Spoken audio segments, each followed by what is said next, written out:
Hey, how you doing, everyone? Welcome back to Big Frog's 4x4.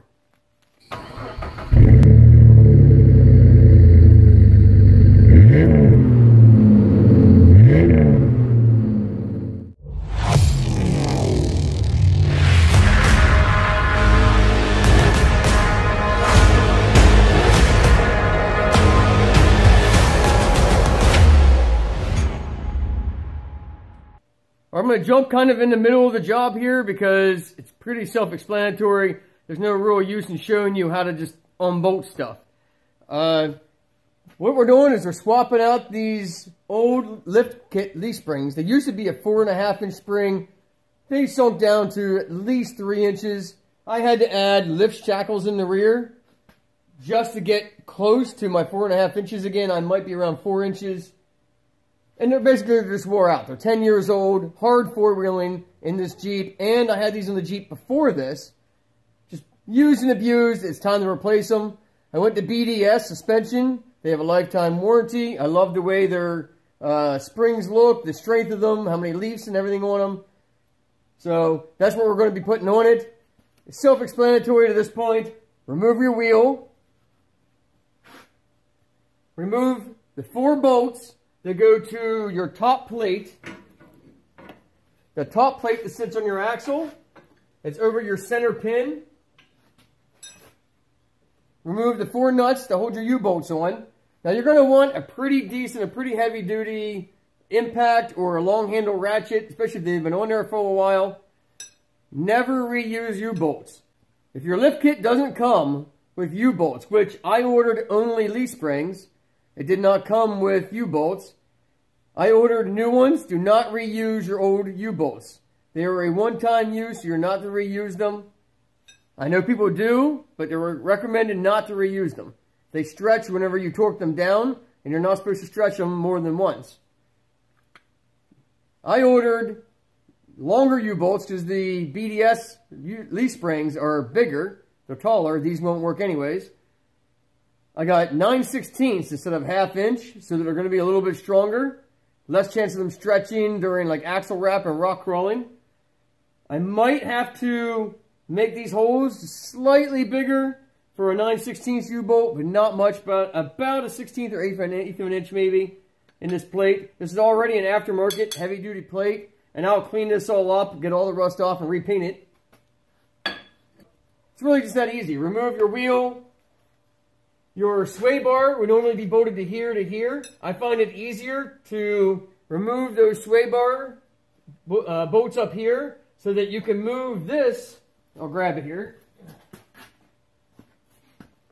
Your sway bar mount on the spring sits right here, and the edge of this gets in the way of a socket if you're using an impact. So I like to remove those bolts, and that way this can swing back out of the way, and then you can get an impact on it.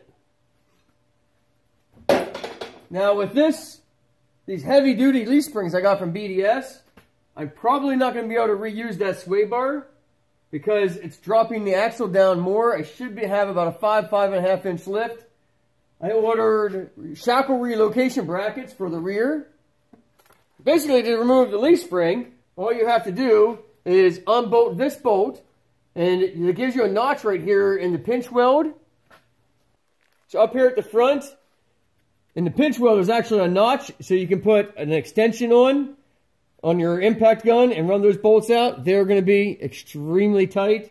You're going to need a really big impact, or there again, a 1/2 inch ratchet or 3/4 inch ratchet with a long handle, and you're going to be cranking because they go inside of here and they get rusted tight.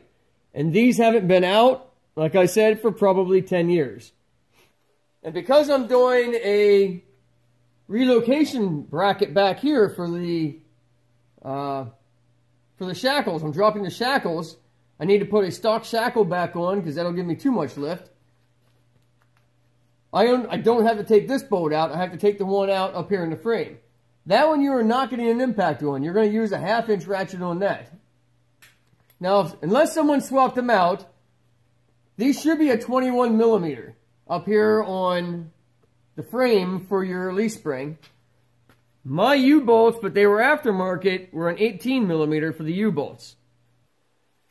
Now, before you do any of this, I'd say at least a couple of days ahead of time. You can see this is all wet. That's PB Blaster.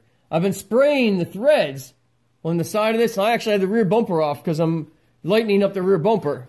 I've been spraying that with PV Blaster so that hopefully this comes loose.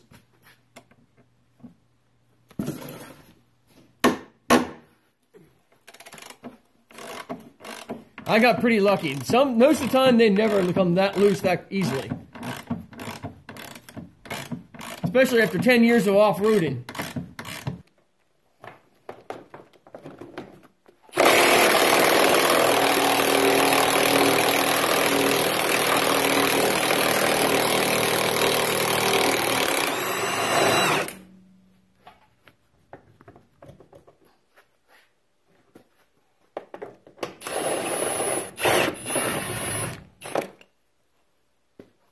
Now, I recommend if your boat looks like this, get new bolts. You do not want to do all this work, put all this money into it to put junk bolts back in. You can see this is all rusted up, pitted. The one on the other side, you can see here half the threads have rusted away and rubbed away. The other one on the other side was a lot worse. So I'm going to get new bolts to put in here. Now, if you're doing this on the ground, you want to make sure the front wheels are chalked. And you have jack stands under the frame and a jack under your axle, maybe even two jacks, one on each side. Typically, you only do one leaf spring at a time. That way, the other side keeps your axle centered. When it stays bolted in, it stays centered in place. And it's not going to swing back and forth this way or move back and forth, forward and reverse, so what have you.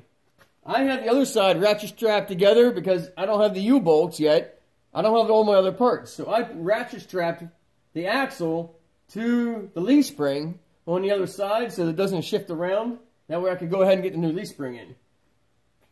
I have the axle currently supported, but the leaf spring is completely unbolted from everything. So I got to drop the jack down here because I'm using a 2-post lift.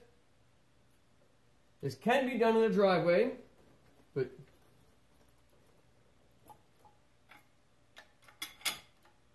remember, if you leave your drive shaft hooked up, you don't want to drop this too far because you don't want to pop that out or do any damage to the drive shaft.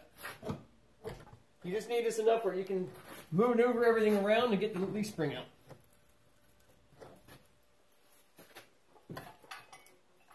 Or in this case, the center pin is rusted inside the hole for the leaf spring. So we're going to have to kind of smack that with the hammer and knock it free.